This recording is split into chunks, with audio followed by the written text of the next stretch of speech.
Assalamu alaikum.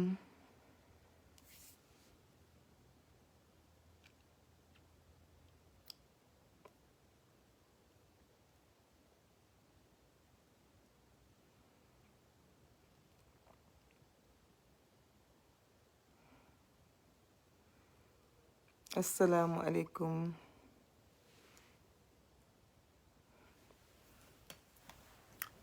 Voilà, assalamu alaikum. maa ngi nuyu ñi nga xam ne ñoo duggagum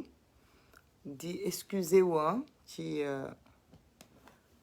ñi nga xam ne dañuy ñëw après plus tard wala ñi nga xam ne dañuy rater début bi wala ñi nga xam ne dañuy demander ñu def 1 heure pour wax ban heure lañuy live pour ñu mën a teewlu di wax rek situation bi fi mu toll nii dañuy jéem a xool des fois rek en fonction de heure biñ ko mënee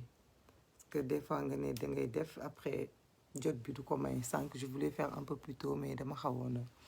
a am empêchement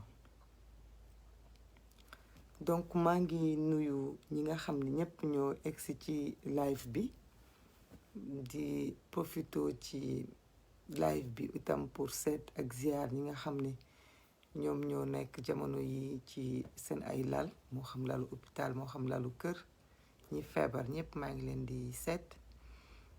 di nuyu ñëpp nag maa ngi leen di nuyu kenn ku nekk turam ak santama di jégalu ci duma mën a jaar ci tur yi mais maa ngi leen di nuyu su ma paree dinaa def message donc di seet ñi nga xam ne ñoo nekk ci lalu hôpital yi ak lalu kër yi ñi nga xam ne itam ñoo wàññeeku ñu ngi leen di jaal bu baax famille yi nga xam ne ñëpp ñoo ñàkk seen ay mbokk jamono ji moo xam ci feebar bi moo xam ci beneen feebar bu mu munti am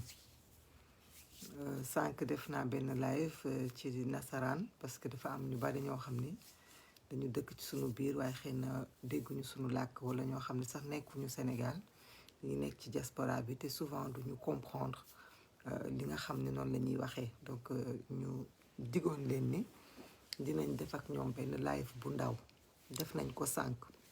donc di jéggalu ci ñi nga xam ne itam ñoo comprendre di leen wax itam il faut que de temps en temps ñuy comprendre ni mënuñu def toujours ay live en wolof parce que man Haalpulaar laa ñu bëri dañ naa ma lu tax doo ko def en Haalpulaar mais dama jàpp ni gannaaw wolof moo gën a yaatu ci réew mi bu ñu bëggee wax bi yaatu dañ koy def ci làkk ci kàllaama boobu live bi nag du gudd parce que foog naa fii lépp lu ñu fi war a waxtaan ci sunu biir waxtaanee nañ ko moo xam ci feebar bi moo xam ci taxawaay bi moo xam ci mbiru li nga xam ne moo am ci société bi révision liste électorale yi joxoon nañ leen ci ay firnde waxoon nañu nit ñi itam naka la nañu préparé wu que révision yi dina tàmbali na ñëpp xam nañ ñi war a inscrire dañoo war a dem ñi amul carte d'identité te mu nekk primo votant yi ay la yéwén imposé nañ leen loo xam ni jafe na ñu ngi demandé itam parti politique yeeg organisation yeeg candidat yi ku nekk itam bay ci waaram malgré que période bi ñu nekk du période du rassemblement mais ku nekk mu ngi jéem lim mën mais man tey taxaw seetlu bi ma bëgg a def ci fi Sénégal toll tey ji bisu 5 août 2021 mooy dama xamul réew mi ndax li ñuy wax dañu am ay njiit ñu nekk ci bopp réew mi dafa am walla amul parce que dama sentirul benn yoon ay nit ñu jiite réew mi président Macky Sall bu dee man maa juum ngeen wax ma gëj naa ko gis gëj nañ ko dégg xamuñu ci lan la nekk Sénégal bi ñu amee sunu quelques morts quelques cas dañu sentiroon nit ñi jóg taxaw ñépp taxawandoo ñu ne mbas mi daf fi nekk ñu ngi en guerre nañ leen taxaw xeex président taxaw opposition bi taxaw société civile bi taxaw kilifa diine kilifa aada yi réew mi ñépp taxaw ñu wax ñu ni delta bi ñëw fii ci réew mi moo gën a garaaw gën a metti ñaari vague yi fi jaaroon ñu xamal ñu itam ci ay information ni sunu hôpitaux yi mu ngi jëm ci saturation président ci boppam posé acte boo xam ni wane na loolu parce que ku jóg ba dem seeti ay malade te yow nga defoo ko woon boobu ba léegi ñu ko doon jàmbat kon ça veut dire que mbir mi c'est important waa léegi bu fekkente ne ñu ne feebar bi ay la yéwén vague bi moo gën a garaaw situation bi dafa gën a garaaw waa kon lan moo tax gisuñu benn mesure boo xamante ne teg nañu ko bu tax ñu sentir ni effectivement l'heure est grave loolu daal vraiment mooy lu ñu jaaxal may leen ma tuuti ma dem xool peut-être qu'il y a un truc may leen ma tuuti ma ñëw.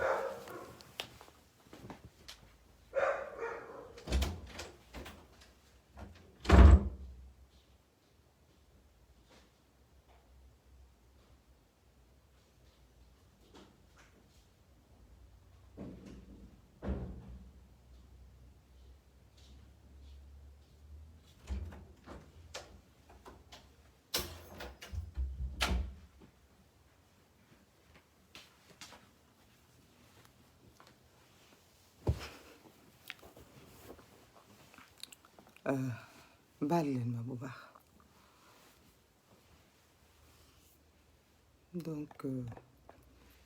excusez-moi donc ma doon wax ne ñu ne fi àdduna fi Sénégal tollu jamono yi xel yépp jaaxle nañu ñépp xamatuñu fu ñu jëm hôpitaux yi fees na feebar bi dafay wàlle bu metti économiquement itam Sénégal mu ngi ci jafe-jafe yu metti askan bi ku waxal yàlla xam ni réew mi metti na ñépp sonn nañ te ba léegi gisuñu benn mesure bu jóge ci nguur gi boo xam ni tax na sénégalais yi xam ne am na lu xew lu graaw parce que bien que la première gaawantu nañu décaisser 1000 milliards gaawantu détourner xaalis bi gaawantu dugal njuut njaaj ñëpp taxaw ñuy defar ay masque di maye di sensibiliser ñu gis ñi nekk ci nguur gi yore ay lenge ku nekk di yëngatu ay la yëwén ku nekk jéem nga tey situation bi tollu fii fàttalikuwuma de ci ñaari vague yi passé ay bés yuñ doon yeewu duñu wax waxi 40 morts ay 40 ki 30 morts fàttalikuwuma ko fi mais fii ñu ngi koy dégg ñu ngi dégg ay 40 morts ñu ngi génn ay 30 yu bari di génn àdduna mais gisuñu benn taxawaay boo xamante ne nguur gi jël na ko jëmale ko ci askan wi gisaguma ko bokk bu fekkee yéen gis ngeen ko ngeen wax ma ko man yëgaguma ko dégguma tamit communication boo xamante ne jóge na moo xam palais moo xam ci ministère yi moo xam où que ce soit bu won nañu ni ampleur bi ñu bàyyi mu dugg ci réew mi feebar bi mu ngi ci ampleur boobu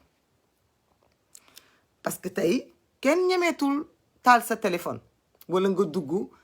ci télévision yeeg réseaux sociaux yi foo taal ay nit ñu gaañu lañ lay tàgg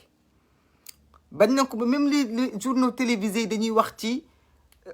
cimetières yi fees armeel yi fees na armeel yi fees na waa léegi lan mooy projet bi est-ce que dañuy tànqamlu di seetaan ba ñi nga xam ni ñoo dara dee ñëpp dee ñuy dund am lan la man daal tey ay question moom laa indi ay question moom laa yor barewuma nag ay solution quelques solutions laa am ci mbiru paj mi ñuy wax hôpitaux yu fees yi loolu war nañ ci mën a am ay solution dinañ ko proposer mais lu weesu loolu man projet gouvernement état du Sénégal ak état yi nga xam ni ñoom ñoo ko jàppale wala boog di ànd ak moom muy international opinion internationale man ñoom laa xamul lan mooy seen projet fi ñu toll nii ci peuple sénégalais ak ci sunu askan ñun lan mooy seen projet moom question boobu man moom lay posé wu. est-ce que dañu naan rek kenn ku nekk na nga débrouiller sa bopp mbiru foofu la ñu toll dégg nga ñu bàyyi noonu tànqamlu kenn du ci xëy gisaguñu jàppoon nañu ni heure bi graaw mi graaw Macky Sall dina jël armée bi réquisitionné ko jàppoon nañu loolu gisuñu ba léegi décision bu Macky Sall jël pour réquisitionner armée Macky Sall lan ngay xaar pour réquisitionner armée gannaaw feebar bi moom mu ngi ci réew mi te nit ñi mënuñu bañ a xëy mënuñu bañ a gont Macky Sall lan ngay xaar pour nga jël à suspendre au conseil des collectivités territoriales HTCC au conseil lan nga ciy xaar conseil économique et social lan nga ciy xaar assemblée nationale lan nga ciy xaar direction yi nga xam ni seen liggéey amul benn impact sur la survie des Sénégalais lan ngay xaar ci loolu yépp nga jël ko tegee ko de côté mi en premier lieu Macky Sall lan ngay xaar ci renoncer à tes privilèges jamono ji ban mesure le président Macky Sall di jël pour accompagner peuple sénégalais pour gëmloo leen ak pour convaincre loo leen ni feebar bi dafa graaw est-ce que Macky Sall day continuer di fay ay milliards de salaire day continuer di fay ay privilèges day continuer son train de vie ay ñoñam dañuy continuer seen train de vie ñu ne nag Sénégalais yi l'heure est grave ñun de gëm nañu ni l'heure est grave tiit nañu ba fu tiit yem parce que duñu toog semaine bu ñu tàggewul mbokk mu ñu bokkal deret waaw kay Bigar Diop lan la Macky Sall di xaar ci jaay avion wam lan lay xaar ci jaay bateau wam lan lay xaar tout simplement pour renoncer personnellement à ses privilèges wax dëgg nag nekk nañu réew moo xamante ne bu ñenn ñi di wax ñenn ñi dañuy toog jàpp ni ñii di wax danoo bare wax donc ndax fii ku ne gémmiñ nga yor ku ne sa gémmiñ bi nga yor tamit làmmiñ a nga ca ci ñi yàlla may ñu mën a wax fii ku nekk mën ngaa wax kii wax ku ne li muy wax ko koy déglu gënu leen koo xam donc ñun ñëpp am nañ capacité de wax dafa am ci sunu biir ñoo xam ne yàlla da leen a may bu nu gisee lu jaaduwut mu metti leen ñu mun koo denc naqarlu ko ci seeni xol am ñoo xam ni mënuñu ko dañuy wax en espérant que kaddu yi ñuy génnee toq ci nopp bu baax bi ndax benn nopp bu baax rek mën naa indi pexe moo gën téeméeri nopp yu bon benn nopp bu baax mën naa indi pexe moo tax ñuy wax waaye waxuñu ndax bare wax waxuñu ndax bëgg a wax waxuñu wax ndax ñàkk leneen lu ñu def yàlla xam na ne am na lu ñu def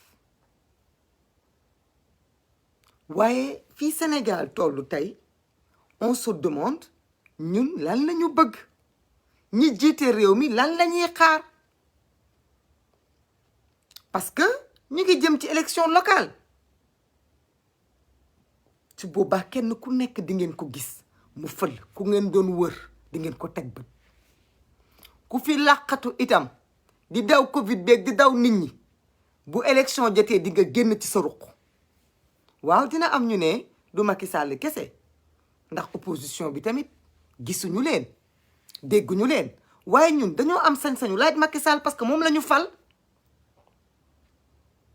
ñii ñu falagul yoruñu benn poste de responsabilité mënaguñ leen wax parce que lépp lu ñu jël def ko ci askan wi seen bëgg-bëgg la seen bëgg-bëgg la du alalu réew askan wi ñi yor alalu askan wi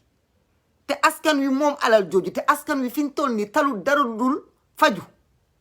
talul dara lu dul lekk ak naan ñooñu la ñuy laaj lan la ñuy xaar ci sunu alal jooju nga xamante ne askan wi ngeen di liggéeyal askan wi moo tax ngeen falu askan woowu tey dafa toll ci war a faju ak lekk ak naan ngeen bëgg a toog tan xam lu loolu après dañu bëgg ne fi ñu toll nii askan wi ñu lañ leen mënoon a wax nañ leen ko su ngeen demee ci suma page di ngeen ci fekk live boo xamante ne bu ma waree wax ak askan wi ñun jël seen responsabilité dañu ko def dañuy dugg sax ci biir ay koñ di wax ak ay nit ñu ñuy xuloog ñun dañu xas naan ñu yow mun ngaa toog sa kër naan ñu toogal ñun mënuñoo toog ndax bu ñu génnee duñu am lu ñu lekk ñun mënuñoo toog suñu kër dañuy génn soxna si loolu ngeen di wax yéen a ko mën xëy na jàpp nañu ni képp koo gis mu taxaw di wax rek moom daa am dara amul benn problème mu àdduna ba war a mën a tax moom muy taxaw di wax fekk na yàlla xam na ni du loolu fii ñu bari ñu ngi dundee seen sutura mais ñu ngi ak seen sutura mais askan wi dañ lay mujjee sax tontu ne la li ngay wax yow yaa ko tal même sensibilisation pour inscription yi jéem nañu ko mais jamono ji dañu mujjee ne nañu noppi parce que da ngay dem di wax ak ay ndaw ñu xamal la ni yow yaa tal loolu ñun taluñu loolu ñun doo dàq dépense lañ tal lekk ak naan ak faju taluñu ay élection yéen a ko tal comme li ma wax ñun bu ñuy wutaluñu suñu bopp askan wi lañu bëgg ñu jóg li daal askan wi rek metti nañu lool buñ ci mënoon dara def ko liñ ci mën asaka néew mooy bokk ak suñuy mbokk ak suñuy jege ñaale te yàlla xam ne lañ ca mën barewul sant yàlla rek mais liñ ci mën ñu ngi koy jéem a def mais ñi nga xamante ne ba ñu juddoo ba ñu tàmbalee xàmmee ba léegi état leen yor kenn ku nekk ci yow toog ci teraanga ñu ne cimetière yaa ngi fees boobu ba léegi ñu ngi xaar état bi def ci dara état defu ci dara may laajte may proposé am na ñoo xam ne am nañ fi ay suuf bu dul Dakar gi sax boo génnee Diamniadio gi ak feneen am nañu fi am suuf gannaaw état mënta yëkkati suuf jox ko askanam pour mu yokk armeelam waa damay laaj ndax Sénégal amul ay jullit wala ay catholique yoo xam ni am nañu suuf bu nu moomal seen bopp te nangu nañ ko dimbalee askan wi yokkal ko pour askan wi mën faa suul question la rek su amee citoyen yooyu yori hectare tëj ko gannaaw état nanguut a jox askanam suuf nan kenn ci ñoom yëkkati suuf su jox ko askan wi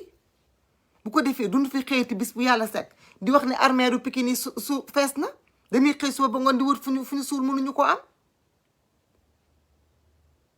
bu ma dellu siwaatee tamit ci li ma bëgg ñu am ko comme état d'esprit solidarité nag à la base day commencé ku nekk ci ñun dëkk ci koñ yor sa mbokk yow nga togg sa ceeb xam ni kii ci côté bi amul te yow nga mën ko jamono corona daf la fàttali lan mooy farata corona daf la fàttali ne la yow kese mënoo cee génn ndax feebar bi dafay wàlle du feebaru xiif boo xam ne nit kese ko yor tëdd ak moom du feebaru pal yi nga xam ne bu yóbbu nit ka mu dal lay yóbbu feebar la boo xamante ne day jóge ci ma sàmba dem ci ma paate yu jox ko ma demba jox ko ma kumba kon dafa laaj solidarité pour s'en sortir moom la ñu doon ñaan nit ñi geste barrière takk ay masque bàyyi rassemblement yi bàyyi yenn mbumbaay yi éviter yenn yi pour mën a sàmmante suñu biir ndax loolu la feebar bi bëgg mais feebar bi ni mu bëggee loolu dañu war a delloowaat ci solidarité dimbalante ci suñu biir waxoon nañ ko fi daaw lu feebar bi amee proposé nañ nit ñi dañu gën a solidaire ay nit bu ñu nekkee ci koñ jéeg ji chaque jour kenn ku ne war a xëy dem marché comme ay risque la dañuy yebal kenn mu xëy dem ñeneen ñi jox ko mu demal leen mu mën a buy dem mu mën a jël taxi bu jëlee taxi mu mën a indi ñeneen ñi ak leneen proposition yu bare def nañ ko fi waaye dafa mel ni ñun dañuy wax dans le vent rek comme li may wax ah Fatou Fafa dañu ne réew mi toll na foofu ndax réew moo xam ne saay boo yeewoo dégg ay 30 décès ci Covid waxuma ak yeneen décès yi ñu lay wax ay décès yi décès te état bi waxul nit ñi dëgg daf ñuy jaaxal dañ naan mais ñun fan lañ jëm ak lii lan mooy solution bi on veut des solutions hôpitaux yi fees na may laaj ndax jaadu na ñu ne ci Sénégal état dëkk boo xam ne hôpitaux yi dañuy fees te foo romb gis ay immeuble foo romb gis ay building ay immeuble R+10 R+5 R+15 ngay gis ñu koy tabax am na ci bare yoo xam ne c'est inoccupé kenn newu ci may laajte ndax doomu aadama yooyu itam duñu ay sénégalais ñi ko moom ndax mënuñu tamit kenn ci ñoom ku nekk jéem a jël seen immeuble yooyu ak seen bien yooyu nga xam dañ koo tëj daal di koy jël yët ko structure de santé yi ñu mun cee hospitaliser ay malade en attendant balaa ñuy gis benn lal ñaari malade wala malade yi nekk ci biir couloir yi damay laajte ba tey ndaxte principal hôpital principal ak Dantec li ko wër bâtiment yi ko wër état du Sénégal moo leen moomoon am na yuñ ci jaay mais moo leen moom li wër centre ville bi doop wër palais bi yëpp état du Sénégal moo ko moom ci lim ci dese kon lan moo war a mën a tax même ci sunu l'armée bi lay commencer ñuy loger sunu ay cadres de l'armée pendant que des patients n'ont même pas un lit pour tëdd dañ leen di jël di leen boole ñaar ci lal ñun sunu mal quand même c'est profond sunu mal weesu na profond boo demee ba sa askan nga ne amuñu lu ñu fajoo nga ne feebar baa ngi leen di rey lan la ñuy xaar hécatombe dañuy toog di xaar yàlla tere yàlla bu ñu ko gis yàlla bu ñu ko dégg ba li dal Tunisie dal ñu ba ñu dem ba déborder ba duñu xamati fu ñuy teg doomu aadama loolu la ñuy xaar pour ñu mën a réagir wala dañuy ne dañuy réagir maintenant avant qu'il ne soit trop tard damay laajte donc lan la ñuy xaar ndax dañu bëgg mbir mi gën a catastrophique ndax dañu bëgg a dem ba toll ay dëkk yu mel ni Tunisie ndax dañuy jël suñu responsabilité maintenant ndax dañuy jël li nga xam ni patrimoine la état moom ko ñu réquisitionné ko def fa suñu ay malade dignement ndaxte salaamaaleykum première vague ay ñaari moo rek juróomi moo rek fukki moor réquisitionné woon nañ ci sax ay hôtel est-ce que yéen a ngi koy fàttaliku ay hôtel réquisitionné woon nañ ko fi te hôtel yëpp ne dañ fa yóbbu ay malade loolu nekkatul d'actualité l'heure est moins grave maintenant alors il faut ngeen comprendre nag lan ngeen bëgg parce que nag ay la yéwén ñun ñëpp li ñu mënoon def nañ ko wax nañ fi sax ak askan wi ba nit ñi mere ñu wax nañ fi ba yëkkati suñu ay dënn wax ba xëxët wax ba yuuxu yëkkati ay kàddu ñu ngi ciy jéggalu parce que du suñu yarin du suñu jikko du suñu melokaan mais suñu xol a fees rek ndax ñu bëgg suñu askan araftu taxaw bañ a mbëkk mur bi bañ a sànku bu ngeen bëggee nag askan woowu mën a comprendre li ngeen di wax ni mbir mi dafa gën a garaaw daaw te gisuñu benn mesure boo xamante ne jël nañ ko par rapport ak mesure yi ñu jëloon daaw comprendre ma loolu on se pose des questions lan ngeen di xaar fan ngeen ñu jëmale donc wax naa ci loolu ñi am alal yori ay immobilier lan la ñuy xaar état bi patrimoine immobilier lan la ciy xaar Macky Sall lan lay xaar ci direction yi lan lay xaar ci dissoudre yenn organisme yi pour mën a am xaalis ndax yoratul xaalis dama yaakaar ni bu yoroon xaalis ak nu mu mënti mel di xaalis boobu du ko jël denc ko te du ko jox askan wi ñu fajoo ko kon lan mooy problème bi parce que askan bi dañu ne mënuñu toog ndax amuñu lu ñu lekk kon problème mu pauvreté moo fa nekk may laajte 450 milliards yi ñu waxoon ne barki démb dañ koo jël débloqué ko pour les jeunes fan lañ ci toll ci 450 milliards yooyu parce que xaalis boobu bu fekkente ne débloqué nañ ko def ko financement mu jëm ci nit ñi xanaa nit ñi kon dinañ toog ana xaalis boobu fan lañ ci jëm Sénégal nag bare na ay borom alal ku ne ci domaine bi nga nekk. am na ñoo xam ne rek xëy na ñoom la ñuy tudd ñoom la ñu gis muy politiciens yeeg ak ñi nekk ci mbiru kilifa diine yi, mais ñi ci yor alal soog seen i kër ak a ñoo bare. léegi ñooñu lan la ñuy xaar te ñu bare ci ñu yor alal, ñu bare nag waxuma ñëpp mais ñu bare ci ñoom c'est parce que dañu am ay liens yu ñu am ak état, moo xam ay marché yu ñu am, moo xam ay business, moo xam leneen ak leneen. te pourtant kon ñooñu même bu dee dërëm bu jóg dërëmu askan wi fayeeku nañ ko. waa léegi ñooñu ñëpp ak seen alal ak seen daraja, à part dagg ci ay billets avion dem ci Dubaï ak fi réew mi toll, lan la ñu namm def ci askanu Sénégal pour dimbalee askanu Sénégal mu jàll ci lii. kenn si ñun ku nekk daal danaan sama moroom la, sama moroom la, kenn du ci jéem a def dara. politiciens yi nag man dama leen yàpp parce que seen biir laa bokk, ba man à chaque fois bu may wax ñoom laa tudd, gaw ma ni ñoom ñoo gën a am alal, mais dama ni ñoom ñi nga xam ne am nañu ci yàlla jox dara.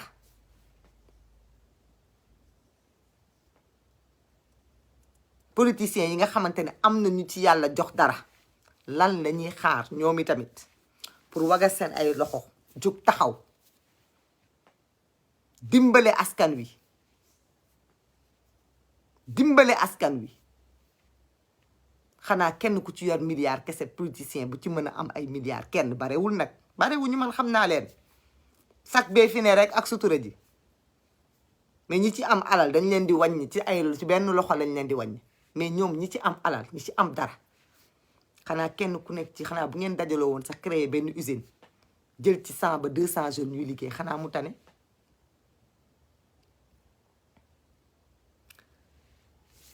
man nag ngeen baal ma, duma mës a sonn ci xeex bi may xeex parce que comme li ma leen wax du lu ma choisir, ndaxte dama koy dund. bu ma tëddoon sama kër sax wala ma ne ci sama liggéey wala ma ne ci sama bopp ba ne duma koy tànqamlu, sama yoon nekku ci. su ma toogee am naa ay mbokk, am naa ay xarit, am naa ay jegenaay, am naa ay àndandoo, kenn su ma ci déggee kenn ku ci ne ci problème sax sama xol xanaa damu sottale kooku, waxuma nag ak askan wi ci boppam. loolu rek moo tax du ma mën a bàyyi, du ma mën a wane ginnaaw, du ma mën a def leneen fekk askan wi da maa ngi jàpp ne ñu ngi ci jafe-jafe, te lu munuma ci lu bare lu dul échanger ak nit ñi, li ma ciy jéem as tuut du ma ko wàññi. waaye nag da ngeen di comprendre ni de temps en temps dañuy soxla itam def recul, préserver tuuti suñu bopp, noppalu tuuti, parce que wax bi dafa metti. wax bi ku ko xeeb metti na, ku ko xeebul metti na. damay ñaan nag fi Sénégal tollu yàlla suturaal ñu, yàlla musul ñu mbas mi dellu ginnaaw. may ñaan askanu Sénégal ñu profité ci jafe-jafe yi ñuy dund nii, ñu teg ci table bi li nga xam ne moo am solo, ñu làmb seen jom dajaat ko, parce que ñu ngeeg jom ba tey, parce que am jom moo tax xëy na ñenn ñi ci ñoom di sonn yenn sonn yi. kon nañu làmb seen jom te ñu xam ne li ñuy dund nii yëpp ak metti, li ñuy dund nii yëpp ak a jafe-jafe, am nañu pexe pour mu dañ te mën nañ koo dindi. dindi bi mooy ñu jóg taxaw bañ ko, lànk ko. ni ma waxee sànq ci nasaraan ne dañuy ñaan ingérence beeg di ko exiger réewu tubaab yeeg tugal yeeg opinion internationale ñu génn ci suñu ay problème. noonu lay ñaanee suñu askan, di ñaan yàlla may ma ba mu bés bi ma koy fekkee suñu askan jóg taxaw yeewi boppam ci buumu jaam bii ñu ko yeew ba faju sax bu feebaree mënu koo def, lekk ba suur sax bu xiifee mënu koo def. foofu la ñuy xaar suñu askan, ndaxte metti na. at bu yàlla sàkk bu nawet jotee ngay tëmb ci biir ndox, nga ne yàlla moo lay muñ loo. ñu ngi koy sant yàlla ndax Sénégal réewu gëm la, ndax nit lu ko dal lu mu metti metti yàlla la koy wékk. loolu pas-pas la, loolu dañ koy saluer bépp sénégalais. mais gis nga yàlla jooju nga ko teg am na lu mu la sant itam, parce que am na doomu aadama boo xamante ne mu ngi jël ci sa tur ay milliards di ci defar ay tali te yow nga soxla canalisation di ci jënd ay oto te yow nga soxla hôpital di ci guna ndaat te yow nga soxla tout simplement sa doom jàng lekk ak naan am liggéey. kon nag askanu Sénégal gi ma bokk maa ngi ñaan yàlla bis ñëw ñu jóg taxaw fippu, bis ñëw ñu jóg taxaw bàyyi wax bi. wax nag mooy jiitu wala nit di jóg def, da ngay wax ba jóg def, ba jóg def boobu moom laa leen di woo. te nag gis nga souvent bu ñu waxee ñu ne politiciens yeeg ñooñu dañuy woote fitna, li ñuy dund nii man de gisuma lu ko gën a doon fitna. gis naa ay nit yor seen njaboot bis bu yàlla sàkk ci naqar la ñuy yeewu, ci naqar la ñuy fanaan, ndaxte wóoru leen ndax bu ñu yeewoo dinañ jox seen doom lu ñu lekk. bu ñu xëyee ba jox seen doom dara xamuñu ndax bu ëllëgee dinañ ko amaat, ñu ngi kër-këri rek di këndëng-këndëngi. loolu est-ce que du fitna? nga jël sa waajur, gis nañ ko fi témoignage yi ci réseaux sociaux yi, ay nit ñu yóbbu seen waajur hôpital ñu ne leen amul oxygène wala amul place, ñu def ci ay témoignage fii ci site yi. loolu lan moo ko gën a doon fitna? ay nit ñoo xamante ne leb nañoo leb ba bëgg a dee ndax lan bañ a dee ak xiif. ay nit ñu jaay seen ngor jamono ji, ay sénégalais yoo xamante dañu juddu ak seen ngor, ñaari gor boole leen jur waaye jaay nañu seen ngor ndax lan bañ a dee ak xiif. loolu yëpp xeetu fitna la. kon nag fitna yooyu yëpp boo ko dajalee nga di ci dund, nga xam ni metti na, te nga xam ni am nga njaboot wala nga xam ni bëgg ngaa am njaboot ndax ndaw nga, lan nga war a def pour que loolu dañ, pour que loolu dakk? li nga war a def mooy jéem a taxaw xeex ngir sa àq ak sa yelleef. loolu nag li la koy may bari na, mën a bokk ci ay jongante bokk na ci. ñu ngi def révision liste électorale yi, jamono yi lañ ko tàmbali. kenn ku nekk ku musul bindu demal nga bindu. képp ku bindu woon te sa problème sa carte am erreur bu ci nekk, wala nga bëgg a toxu changer sa bureau de vote, demal nga def ko, c'est le moment. du beneen yoon, léegi la. boo toogee di xaar mbir mi dina wees, dootoo ko mën. demal nga def ko. boo bindoo ba pare nag mu des ndax état bi dina la jox sa tur, du la ko sa kayit du la ko jox, loolu période contentieuse bi lay doon. mais en attendant dem leen ngeen bindu. kenn mënul topp ci ginnaaw doomu aadama naan ko dugal, jógal nga dem bindu, jógal nga doon citoyen sénégalais. kenn mënul loolu. ñaax rek la nit ñi mën. nit ku nekk yow yaa war a amal sa bopp sa fullay bopp, yow yaa war a taxawal sa bopp, boole sa bopp ci réew mi, bokk ci réew mi, am fulla, am kaddu. wax dëgg yàlla kaddu, sa kaddu, sa doomu aadama nga bokk ci Sénégal. kenn waroo xaar kenn muy xëy soo ba ngoon di la fëgg sa biir kër, di la yóbbu, di la dugal ci oto pour nga mën a dem am kaddu. ndax nee naa leen ku ne ci réew amoo kaddu, lan nga fa am? kaddu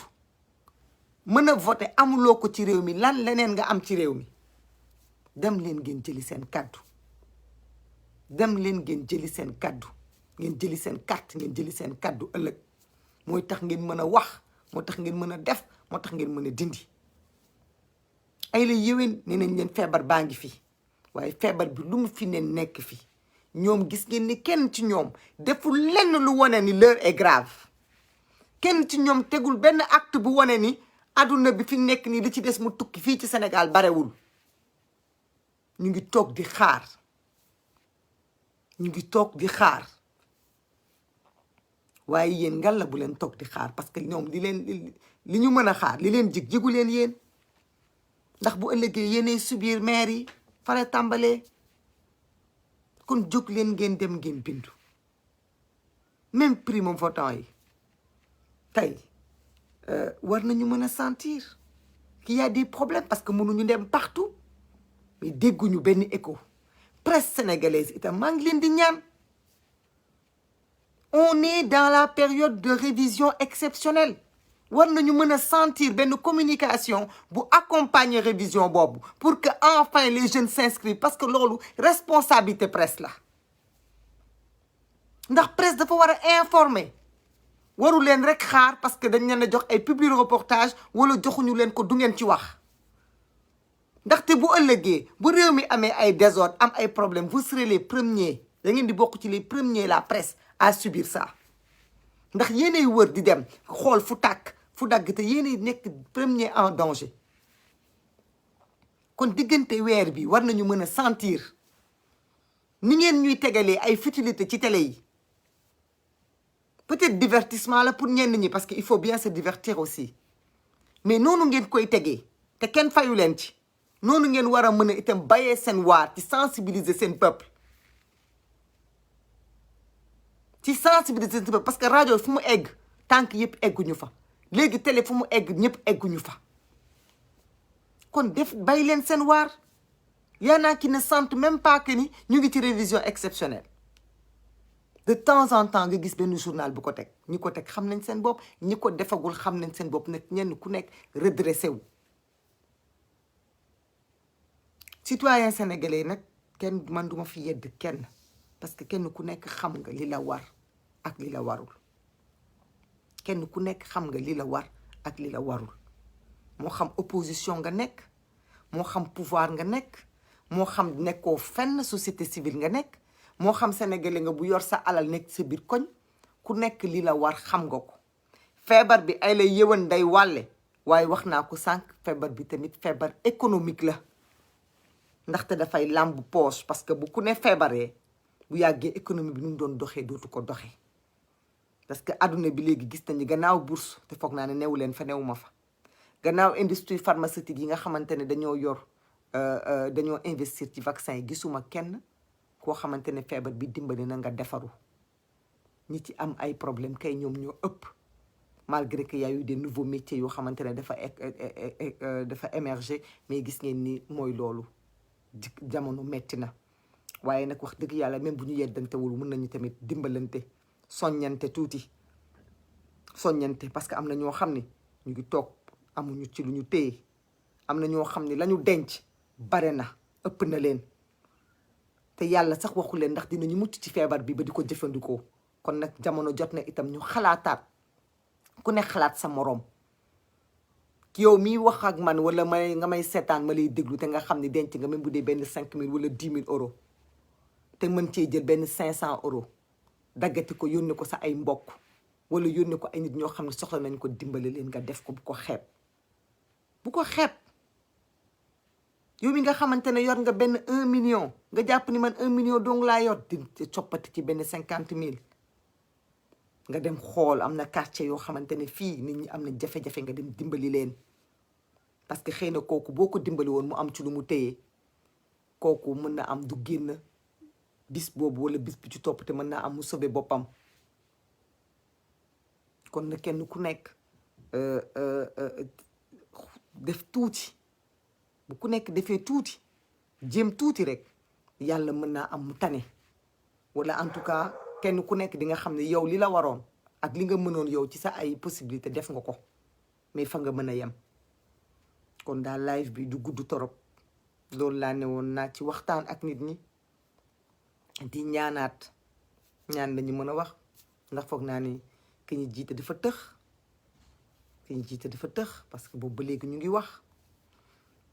gisoon nañ fi préfet jël fi quelques décisions mais Macky Sall anamu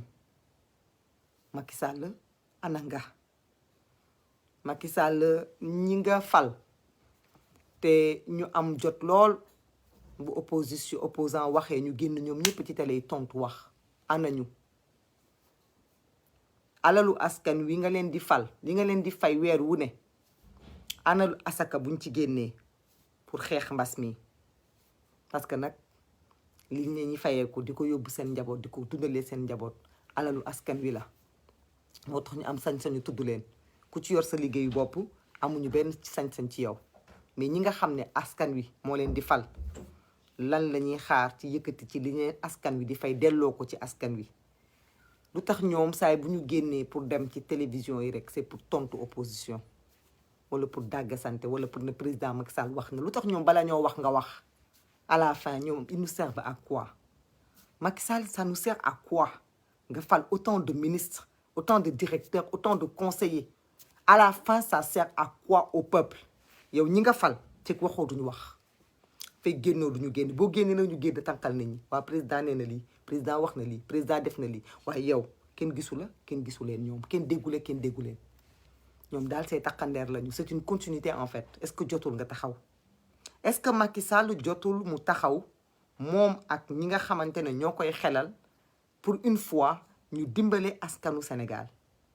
ñu arrêter cette bamboula là parce que nag je pense que c'est dafa déphasé wu par rapport ak li Sénégalais yi di dund ay nit ñu yeewu di dund problème mu 1000 francs bu ñu lekk 200 francs 300 bu ñu lekk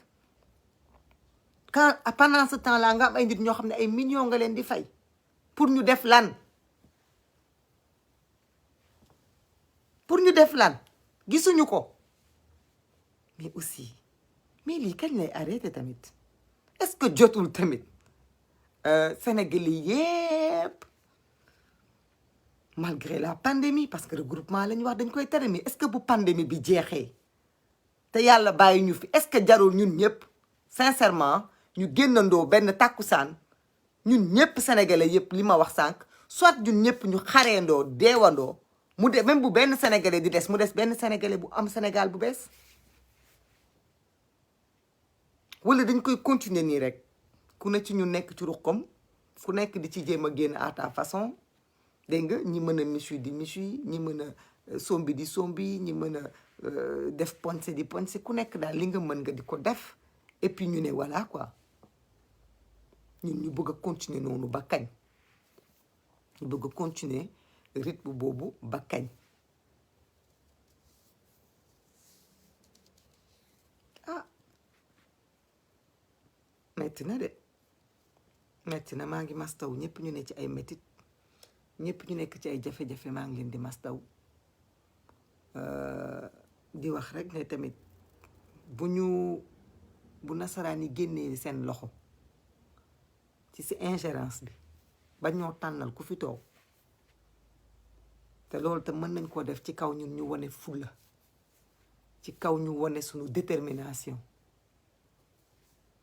loolu weesoo la ca des nag ñun ñoo koy fajal suñu bopp ñoo koy fajal suñu bopp de jot na nag ñu def les vraies assises de la société sénégalaise fan lañu jógee fan lañu nekk ak fan lañ bëgg a dem pour ñu def détour bi war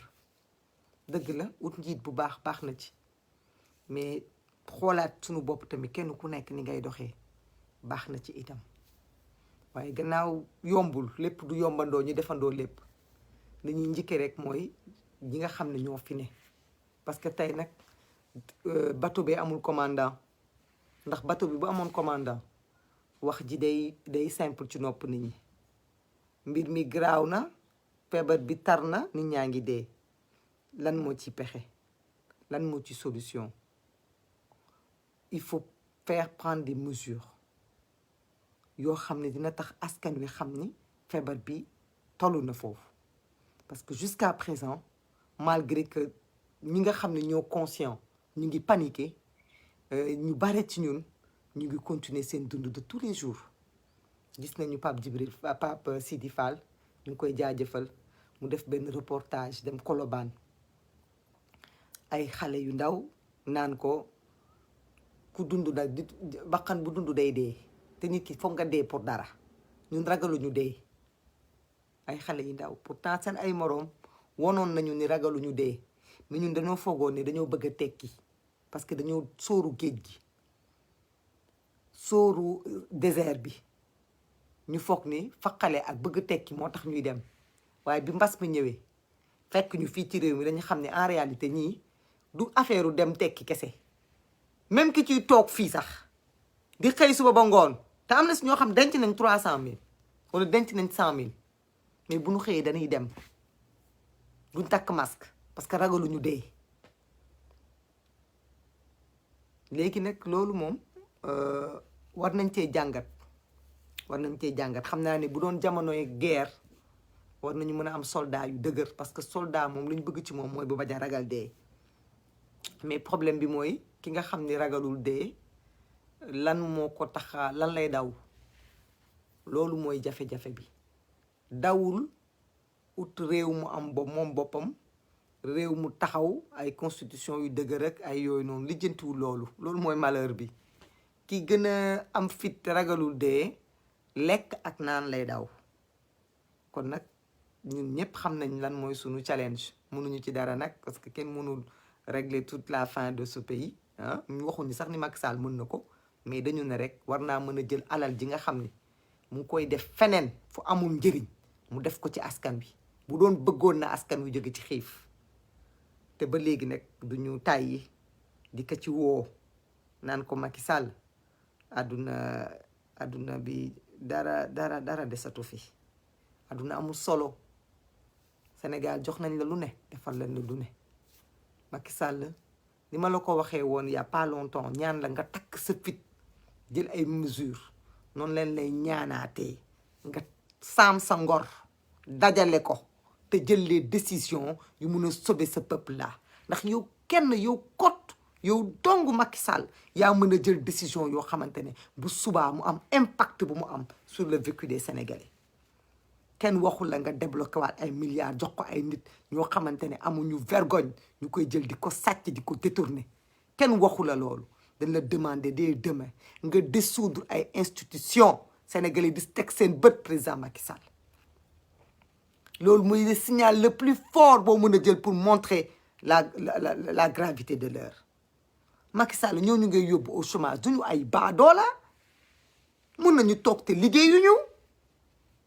mun nañu toog te liggéeyuñu 1 mois 2 mois 3 mois am na lu ñu denc mais boo ko dissoudroon suba alal ja ca nekk ak service ya ca nekk nga jël ko def ko ci askan wi nga mën a dimbale askan wi ñu dund décemment ñu dund décemment boo ko defoon ci sa jëmm bopp gannaaw ñi nga am yow la ñuy topp yaay seen xalif général malgré ci politique la mais gannaaw yow la ñu topp boo renoncé woon à ton salaire demain ñoom i tamit ñu def ko boo renoncé woon à tes privilèges amaana ñu topp sa ginnaaw def ko wax dëgg yàlla Macky Sall lan ngay xaar wala li ñuy wax nañu du dëgg foog naa ne ñun gëm nañu ni ñëpp mënuñoo fen mbokk yi di dem ci dem bu tar bi mu taree nii macha allah ñëpp teg nañ ci seen bët feebar baa ngi fi ñun ñëpp xam nañu ay nit ñu feebar gis nañu ay nit ñu Covid dégg nañ leen feebar bi metti ci seen yaram yi sonal leen lool kon feebar baa ngi ci suñu biir kër yi lan ngay xaar Macky Sall ñu jeex ngay xaar takkal tuuti rek tuuti dignité ngay jël tuuti am nga dignité denc ko as tuut nga ciy jël ndax yow la ñu fal nga fale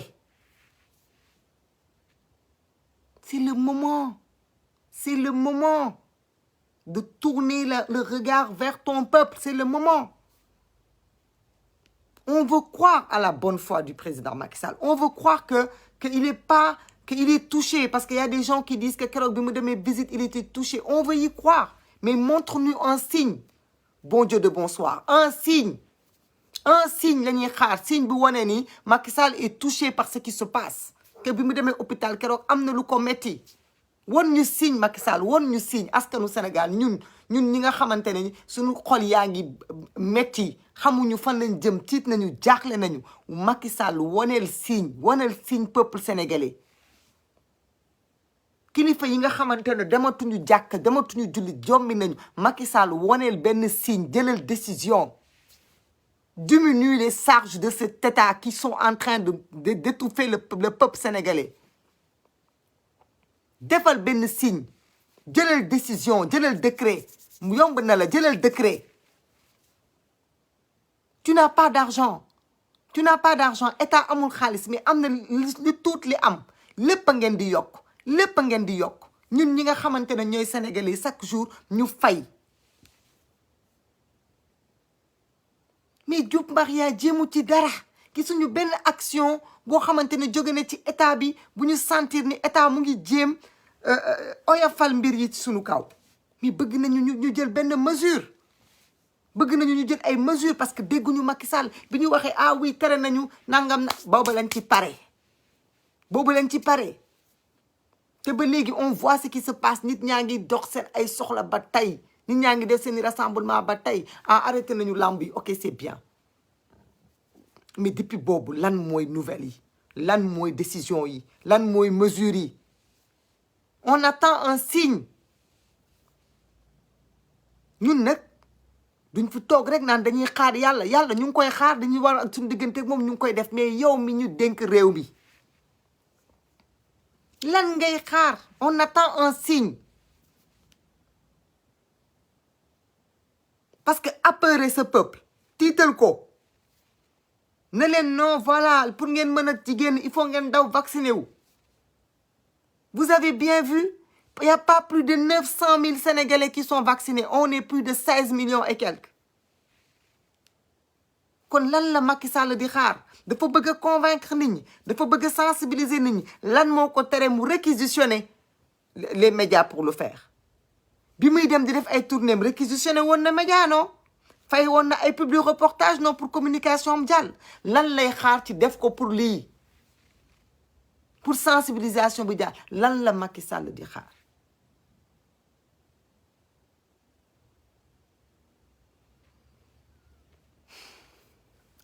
vraiment on s'excuse comme li may wax rek on s'excuse parce que souvent dañuy wax bu nga xam ne doo ñu xamante sax lu ñuy wax tellement que c'est aberrant en fait c'est aberrant voilà c'est aberrant il y a tellement de choses à faire et on voit que ñi ko war a def defuñu ko on n'attend pas ce qu'un État peut faire un être humain ne peut pas le faire l'État a la possibilité ci benn journée mu toucher le Sénégalais le plus loin du Sénégal parce que am na les possibilités il y a des gouverneurs des préfets des sous-préfets hein il y a des gens partout qui travaillent au nom de l'État donc l'État il peut toucher le Sénégal en une journée mais nous autres nous ne pouvons pas le faire mais qu'est-ce que Macky Sall attend qu'est-ce qu'il attend pour être conséquent avec ce qu'il dit on joue à la roulette russe quoi dans ce pays on essaie on attend peut-être un miracle peut-être qu'on attend un miracle peut-être que certains me diront que yow yaa tollu foofu rek yow yaa paniqué yow yaa xalaat loolu mais tolluwul foofu mbir mi tolloogul foofu may wax amin j'espère que mbir mi tolloogul foofu bon j'avais dit tout à l'heure que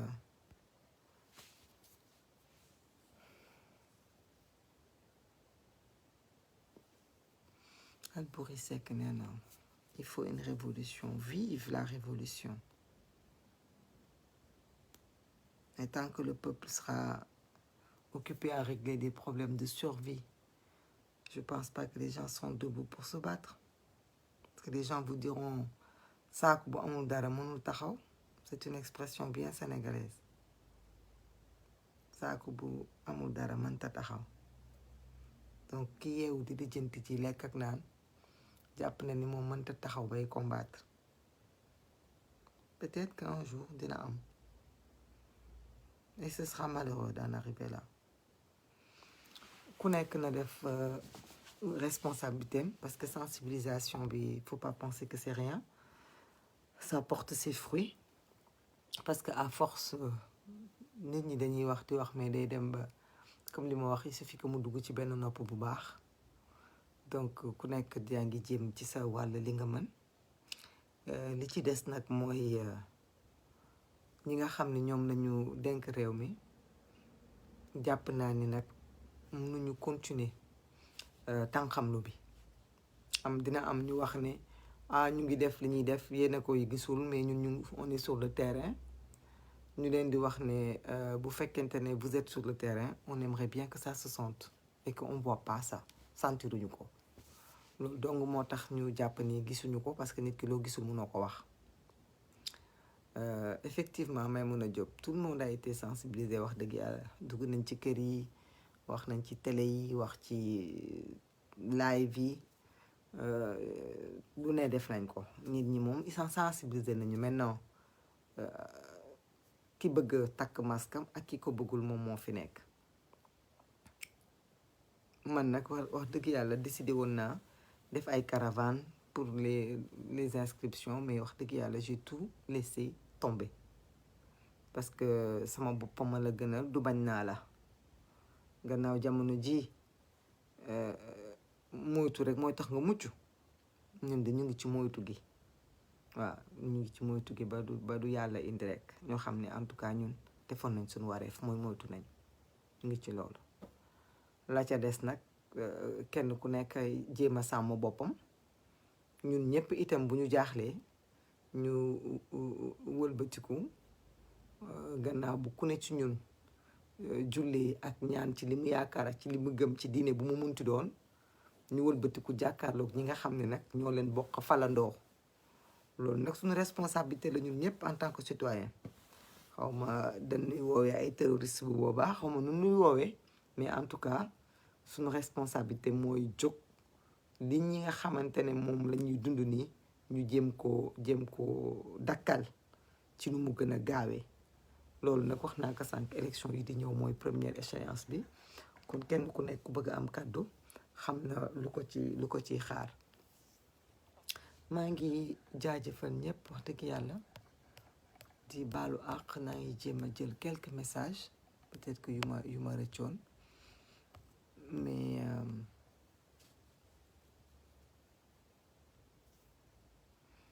Kamadou merci beaucoup merci c'est gentil. waaw maa ngi ci jàmm maa ngi moytu bu baax. Kaka Tafa nee na ndax danga corona wu ma de macha allah maa ngi sant bu baax yàlla baax na. xaw ma ci kaf la ko jëlee xaw ma ab ñaan la mais foog naa corona moom du gàcce jamono yi kenn ku nekk mën na laa dal. merci Aminata Samb maa ngi lay ziar itam bu baax. merci beaucoup merci kàddu yi am na solo. donc Ibrahima Diaw nee na l'heure est grave effectivement wallaay. merci Abdouka merci beaucoup. oui quelques messages di excusez wu nag bu baax a baax. Jibril Gueye maa ngi lay ziar.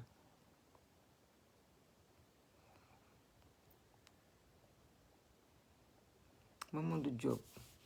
waaw dinañu jéem des fois nga sonn et puis doo bëgg des fois aussi ngeen xam loolu des fois su ngeen gisee ñu wàññi communication yi et tout c'est qu'on n'a pas envie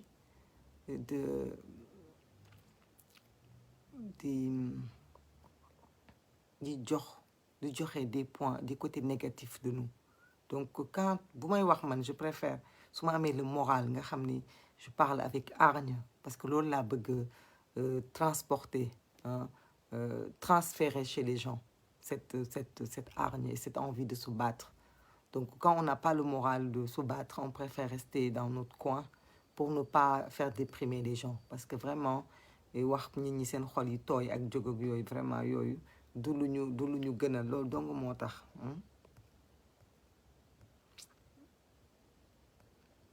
c'est quand même bizarre.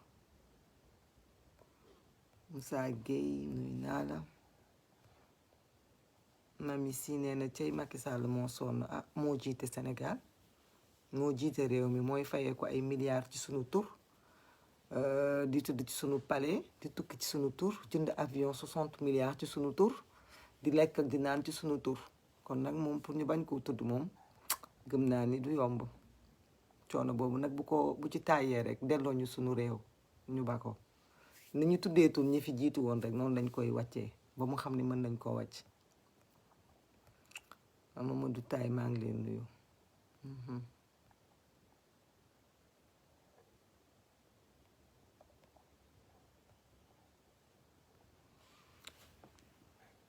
merci kontaan naa trop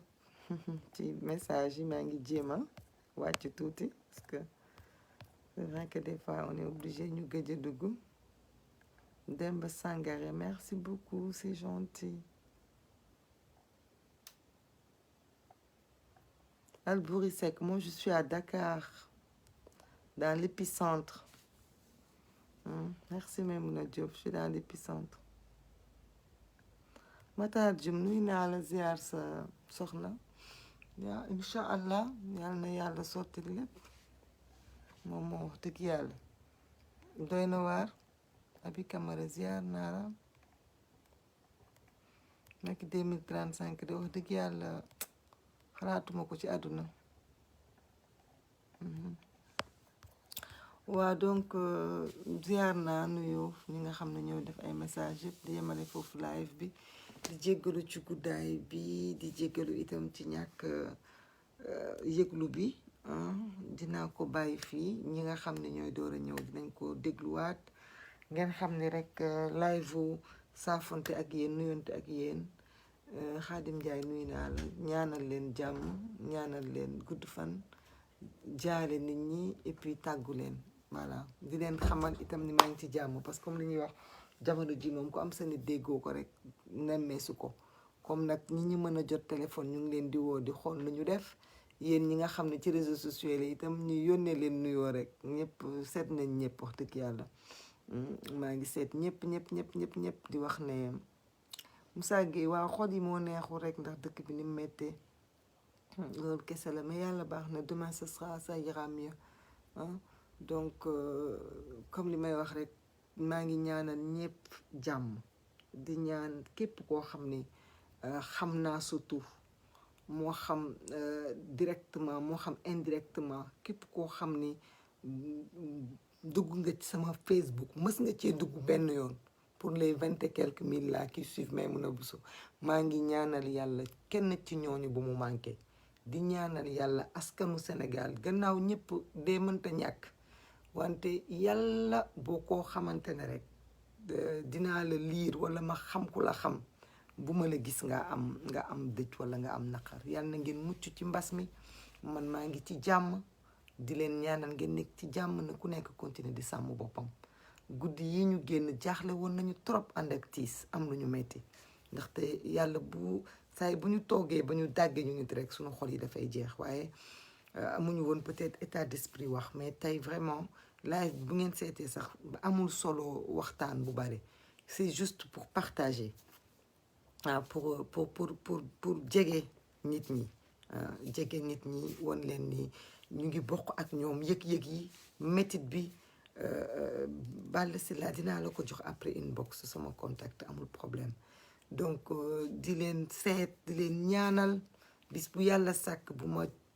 jógee sama lal balaa may wàcc lal bi damay ñaan yal na yàlla def Sénégal jàmm yal na yàlla musul ñu ci feebar bi yal na yàlla saafara tawat yi ak jafe-jafe yi sunu boroom dama la ñaan yàlla tey yàlla boo ma woon lu ma jaaxal yàlla bu ma dégg lu ma metti yàlla bu ma gis lu ma metti bis bu yàlla sàkk bu ma ubbee sama ñaari bët yi bu ma sante yàlla ba pare ne alhamdulilah damay wëlbatiku ñaan yàlla ne ko yàlla bu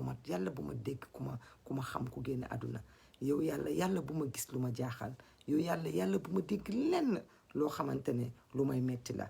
yooyu yàlla sénégalais fu mu munti nekk ci Sénégal ak ci àdduna bi sàmm ko aar ko yiir ko dama koy ñaan noonu laa koy ñaanalee ñëpp di leen ko ñaanal di ñaan itam ngeen ñaanal ma ko yàlla may ni ñun ñëpp ñu mucc ci feebar bi ba bu feebar bi jàllee ñu dellu siwaat fii di waxtaanee yeneen àdduna di waxtaan yeneen projet ak yeneen combat yu ñu war a mener ensemble yàlla na suñu borom bi sàmm ñun ñëpp bàyyi ñu fi yàlla bu kenn ci ñun manqué ñi nga xamante ne ñoom ñoo nekk ci réew mi ak ñi nekk bitim réew kenn ku nekk boo xëyee ñaanal yàlla na yàlla oyofal sa naqar boo naree am lu la metti yal na suñu borom bi def ko mu doon ab cof mu bañ a nekk lu diis li yeneen askan yi gis te mu tiital leen te mu dal ci yeneen réew yi yal na yàlla musul ñun suñu réew mi yàlla mukk buñ ko fi gis ñi jiite réew mi yal na suñu borom delloo si seen xel delloo si seen sago yal na suñu borom def ci ñoom sol ci ñoom xolu yërmande naam am nañ ko sax mais yal na suñu borom bi dolli ko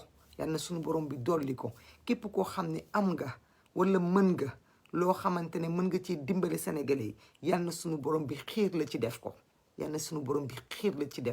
nga def ko te sénégalais itam yal na suñu borom bi taxawu leen ba jaaxle ak jommi ji ne ci àdduna bi ba nit ñi am ay néewi néew ñun yàlla bu ñu yàlla won bis yooyu guddi yooyu yàlla bu ñu ko dund mukk ci àdduna yàlla bu ñu ko dund mukk ci àdduna yal nañu yàlla sàmmal suñu ay doom sàmmal ñu suñu ay waajur pour ñi fi des ñi nga xam ne ñoom ñoo ñu jiitu yal na suñu borom bi sàng leen suufu yërmande leeral seen ay bàmmeel parce que bisu penc jotagul bañ leen di yóbbu àjjana wante yal na yàlla leeral seen ay bàmmeel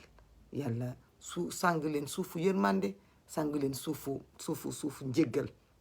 suñu borom bi mën na loolu maa ngi wax amin dinaa wax amin bu baax a baax ci ñaan yi di ki ma ñaanal léegi pexe noonu maa ngi koy wax amin ndaxte noonu dafa bare pexe wante yàlla suñu borom bi gën ñoo sàmm ci des ci suñu ay jikko sàmm ñu ci des ci suñu ay ruq sàmm ñu ci am suñu sutura sàmm ñu ci mucc rek ak moytu dañ ci sax buñ ci saxee rek yàlla dinañu defal jàmm yal nañu yàlla won bëccëg gu leer naññ ci feebar bi yàlla may ñu mujj gu rafet mais ñu am ndam ci lii kenn ñun ku nekk di wër ni ko Haalpulaar di wax yu àlla fuynu yal na yàlla jékki-jékki rek def ni mbir mi ñëwee ci àdduna bi yàlla dindee ko noonu yo Allah fuynu yo Allah fawtu en mettede yo Allah fawtu en kala bala enen fof yo Allah reen en inchallah yal nañu yàlla dimbale yal nañu yàlla suturaal yal nañu yàlla sàmm yal nañu yàlla dimbale ñu génn ci feebar bi saalituma dafa fekk du ma mën chaque jour ma wax ak yéen rek loolu moo tax comme am naa occasion bi tey ma def loolu parce que ay nit ñoo xam ne itam dañ lay suivre di la déglu fu ñu fekk sa kàddu ñu jàllale ko partager ko boo amee occasion ñaanal leen ci guddi ñu toll nii dañuy ñaanalante képp ku am mbokkam ñaanalal sa mbokk képp ku amoon koo joteel ci jote bu amul solo baalu ko àq mu bal la àq ndax àdduna amul solo bépp histoire nag laa mun ci wax képp koo xam ne am nga koo xam ne bëgg nga ko wala koo xam ne am na foo ko teg ngeen am lu ngeen jote woon jamono ji profitool nga baal ko bu fekkente ne yow yaa ko tooñ nga baalu ko parce que àdduna bi amul solo bu dul lii sax amul solo attentuma lii ñuy dund nañu delloo si suñuy xel waaye nag na ci jiitu suñu njiit yi parce que ñoom bu ñu taxawee rek teg yoon bu baax rek incha allah dinañu tegu fu baax parce que réew mi am na ñaan suuf si am na barke waaye li ci des rek mooy suñu njiit yi ñu am yërmande et puis ñu xool lan mooy priorité kon nag président Macky Sall ñu ngi lay déglu du ñu jóg ci di la déglu ànduñu ak yow wante bañuñu la yéene wuñu la musiba jàmm ak salaam lañ la yéene nga génn ci lii gudd fan ba toog fii sa kër gi dem ba ñu folli la fal sa moroom mais nga nekk fii Sénégal bay fàttaliku wala ba gis leneen li nga xam ne ki la remplacé def na ko te bëggoon nga def ko te taxool muy wax yal na la yàlla may fekk nga fekke loolu yal na la yàlla may gudd fan ba ñi nga xamante ne tey ñoom nga remplacé ci ñuy dund ba léegi nga gudd fan ba gën leen a gudd fan wante président Macky Sall ñu ngi lay déglu ci nga jël décision yi nga xam ne moom la Sénégalais di xaar décision yu nga xam ne dafay tax dund ni askan wi changé ñu ngi ciy déglu sa kaddu ñu ngi xaar nag ay mesures yu fort ñu ngi koy xaar mu jóge ci yow parce que nag yow yaa jiite réew mi yow yaa yor la destinée de ce pays boo jëlee décision Sénégal ak état du Sénégal dinañ ci tënku kon nag ñu ngi xaar nga jël décision nag yi nga xam ne moo tax sénégalais yi xam ne heure bi graaw na mooy institution yi nga xamante ne amul njëriñ mbiru politique a tax nga jël ko jëlal politique boobu nga teg ko ci suuf parce que jamono ji dañoo yaakaar ni dañu bëgg a survivre mais pas taluñ yenn yi kon lépp lu nga xam ne du utilité bu dem ci askan wi kon yow président Macky Sall mën nga ko jël ñu ngi lay déglu di la ñaanal yàlla may la kattan yàlla may la audace yàlla may la wér-gi-yaram yàlla may la fit boo xamante ne ak ngëm yàlla bu tax nga mën a utiliser loolu yépp pour jël décision bi nga xam ne moom la Sénégal di xaar ci yow mooy nga jox sénégalais yi li nga xam ne moom nga nekk di pasar yi feneen parce que jot na nga def ko ci sénégalais yi amin rabbi ya rabbi maa ngi leen di nuyu yéen ñëpp merci beaucoup